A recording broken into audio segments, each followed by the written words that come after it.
but first let's do an inside review because that just came out as well. It's getting a little bit smaller of a release than John Wick Chapter 4 as far as I can tell. Obviously. Um, do you want to give a background on the movie, Connor? Yes. Inside is a very small scale, more or less chamber piece where Willem Dafoe is part of an art heist gone awry. He and his gang try to go into the penthouse of this known performance and visual artist, and because they have in this fancy penthouse all these different devices, he gets locked in the penthouse and he's there for the whole movie. Yeah, It's just him most of the time. Nobody's going to help him because even a guy on the radio is like, "You're on your own," literally in the first 5 minutes of the movie. And we don't even see anybody else involved in the heist, really, Yeah. except for him going in because he's the one responsible for trying to find the self-portrait For sure. of this artist. Well, we got to talk about Willem Dafoe first and foremost, right? This movie would not work without him.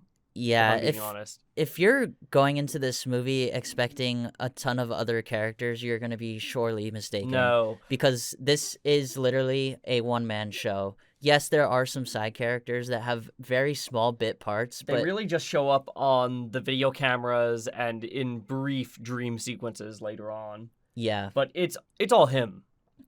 the camera Right? doesn't really leave him for the most part, and even when it does, it's about his psychology, right? It's about what's going on in his head. Yeah, and it's juxtaposed with it being shot in scope and showing off the fancy penthouse, but it's really, again, a chamber piece. It's about him trying to be at his most resourceful and try to escape the penthouse, but also learn to live in it. Yeah, I think there's an acceptance portion of the film where there is like this just impending doom that he can't get out of this penthouse. Yeah, no, there's And a sense of hopelessness. You just get here. to see like the downfall of somebody that's locked in a room for quite too long, which kind of gave me parallels with the pandemic a little bit, something that people could maybe relate to. Yeah. Being stuck in a house. Even if you do have money, it's not necessarily a luxury. In that respect, it would make for a great companion piece with The Lighthouse.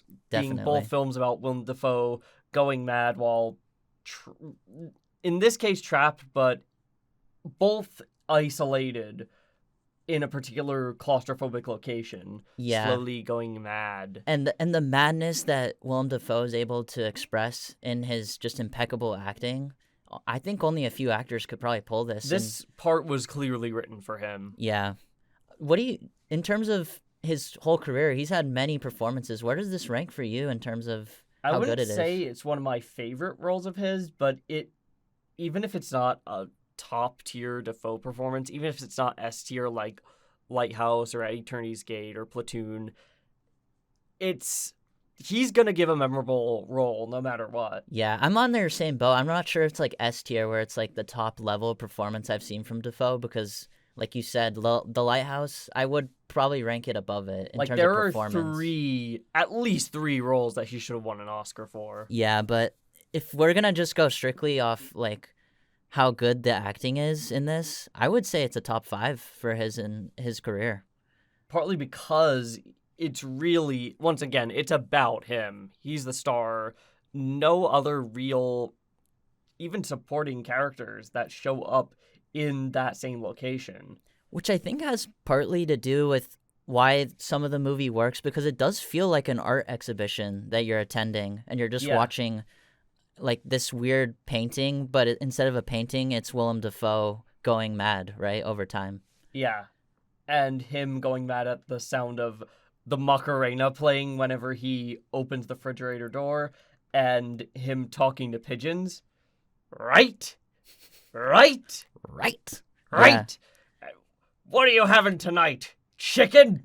Yeah, we have to talk about... You know how much I've sacrificed. I really liked when it shows how desperate he has to go in terms of the food he has to eat in the house. Yeah, he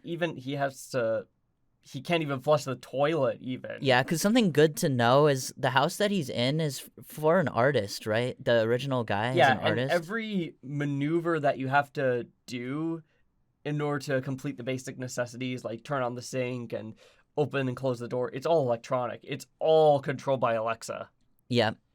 And also, I thought what was really cool too is the different paintings in the house actually start to represent the different parts of his journey. Yeah. And they actually credit the paintings as like a character because they do kind of operate like characters in the movie. Yeah, later on, if you actually watch the credits of the film, instead of the basic cast listing starting first, right after the director, producer, star credit, they credit all the paintings. Yeah, all the first and paintings, foremost. which I think is not something you typically see in movies because definitely I've seen paintings in movies, but I've never seen it actually, At the forefront, yeah, like this. as like a literal character in the cast, which is a kind of an interesting way to go about it.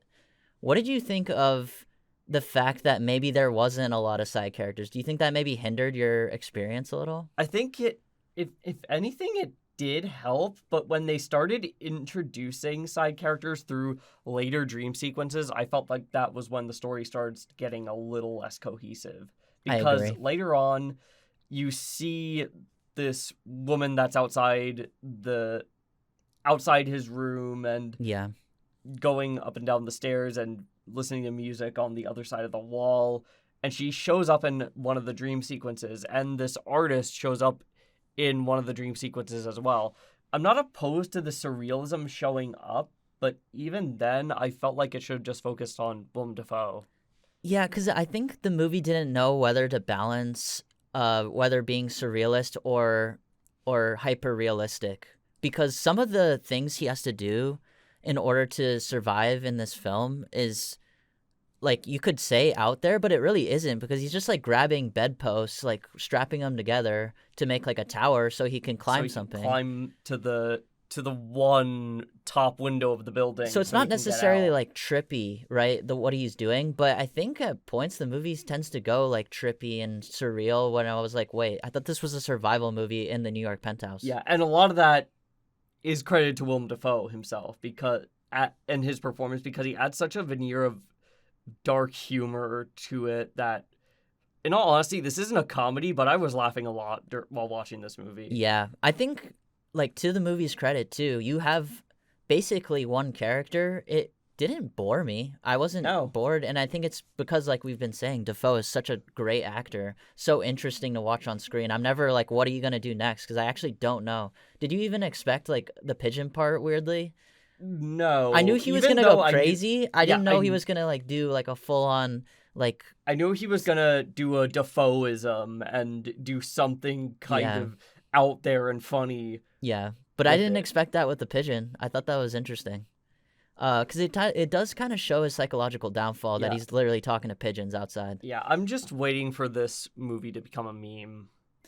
Honestly, I There- hope it doesn't though. there's already that one image of him with the rotten oranges Yeah, that he true. throws at the window. There's a lot of moments in this movie for sure, but There yeah, are like many more of these. you said, scenes. the cohesion of the plot doesn't always work. So I will have to say that's something in my experience I was a little left like, oh, a little bit undercooked for me at times. Yeah, and towards the last third of the film, when you start getting into more of the dream sequences, I felt like maybe 10-15 minutes could have been shredded off. Yeah, but to their credit, they didn't have like a ton to work with, and they did a lot, I think, with Defoe. They didn't waste his time. Like, he showed up on set, he performed. You're gonna get a good experience.